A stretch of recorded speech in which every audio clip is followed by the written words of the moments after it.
নমস্কার সবাইকে।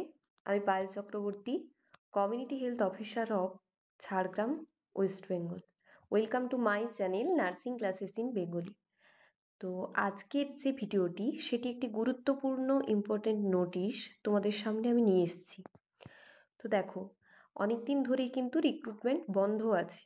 সেই কারণে অনেক কিন্তু হসপিটালগুলোতে বা সাব সেন্টারে বা কোথাও কোনো জায়গায় কিন্তু আলাদা করে আর নতুন করে কোনো রকম কোনো নার্স রিক্রুটমেন্ট হয়নি, যার ফলে কিন্তু একটা হিউজ ভ্যাকেন্সি কিন্তু আছে। তো আজকের এই ভিডিওটা যদিও ভ্যাকেন্সি রিলেটেড নয়, কিন্তু একটা ইঙ্গিত পাওয়া যাচ্ছে যে এবার গ্রেড 2 এবং সিএইচও এই দুটো জিনিস খুব শীঘ্রই বার হবে। সেটা কখন বার হবে, কিভাবে বার হবে, সেটা আমরা কিছুদিন পরেই জানতে পারবো। তো এখন যেটা বলার কথা, যে এখানে যে নোটিশটা আছে দেখো একটু ভালো করে, যে all the employees of West Bengal nursing services, government of West Bengal are hereby instructed to update their nursing database immediately for administrative essentially.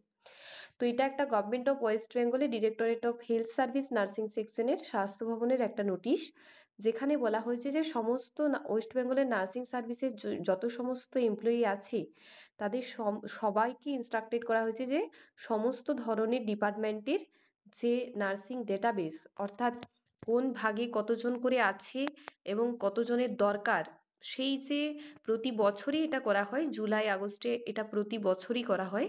তারপর এটা দেখে একটা রিক্রুটমেন্টের জন্য একটা ভ্যাকেন্সি কিন্তু কাউন্ট করা হয় যে এখন কতজন আছে, আগে কতজন লাগবে। মানে আগের বছরও ঠিক এরকম সময়তেই একটা এরকমভাবেই নোটিশ কিন্তু দেওয়া থাকে যে এইভাবে কতজন আছে বর্তমানে এবং কতজনকে নেওয়া হতে পারে। তো কতজন নেওয়া হতে পারে সেটা একটা হিউজ ভ্যাকেন্সি এই বছর কিন্তু বার হতে চলেছে।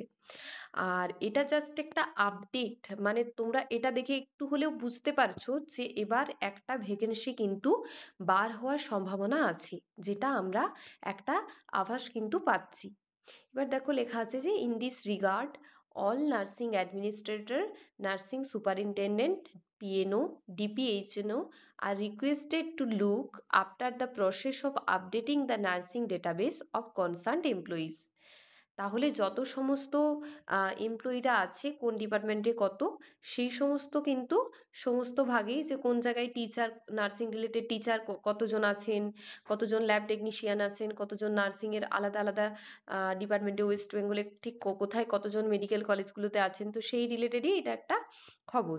তো এই খবরটা অবশ্যই প্রত্যেকটা মানুষের জানা উচিত, যারা যারা নার্সিং রিলেটেড প্রফেশনে আছো তোমরা একটুখানি ধৈর্য ধরো। আশা করি খুব শীঘ্রই কিন্তু এই নার্সিং রিলেটেড যে বিজ্ঞপ্তি সেটা খুব শীঘ্রই বার হবে, মানে খুব বেশি দেরি হবে না।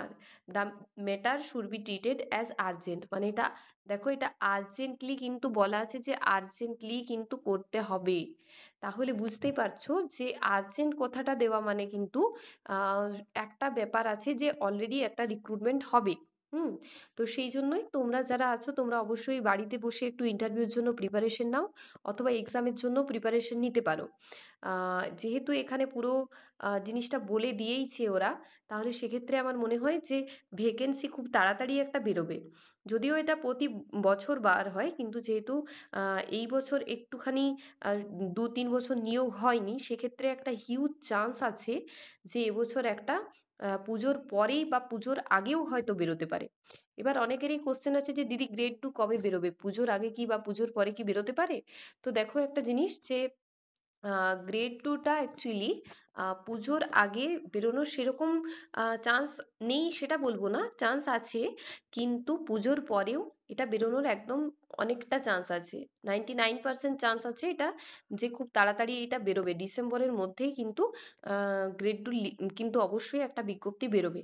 তাহলে আর এই যেহেতু 2026-এ আমরা জানি যে এবার ইলেকশন আছে, তো সেক্ষেত্রে সমস্ত চাকরির পরীক্ষাগুলো যেহেতু বার হচ্ছে, সেক্ষেত্রে এটাও কিন্তু বার হবে। ঠিক আছে, তাই একটুখানি ধৈর্য ধরো যারা 2022, 23, 24, মানে 23-24 বেসিক্যালি, তাহলে তারা কি করবে, ধৈর্য হারিও না, নিজেদের মধ্যে ধৈর্য রাখো, খুব তাড়াতাড়ি কিন্তু নোটিশটা আসবে। তো এই ছিল আজকের ভিডিও। তো এই ভ্যাকেন্সি রিলেটেড, এটা আমি বারবার করে বলছি যে এটা ভ্যাকেন্সি রিলেটেড এখন কোনো প্রশ্ন নয়। কিন্তু এই ভ্যাকেন্সিটাকেই কাউন্ট করে কিন্তু পরের বছর, মানে এই যে নেক্সট যে রিক্রুটমেন্টটা হবে সেটাতে বোঝা যাবে যে কতগুলো সিট কিন্তু বার হতে পারে। তাহলে সবাই নিজেদের মতো একটু ভেবে পড়াশুনোটা করতে থাকো। আশা করছি খুব তাড়াতাড়ি এই রিক্রুটমেন্টের একটা কিন্তু ফলাফল কিন্তু কিছু না কিছু বার করবে গভর্নমেন্ট থেকে। তোমরা কেউ ভরসা হারিও না, ভরসা রাখো। আর যদি ভালো লেগে থাকে চ্যানেলটাতে অবশ্যই একটা লাইক, কমেন্ট এবং সাবস্ক্রাইব করে দিও।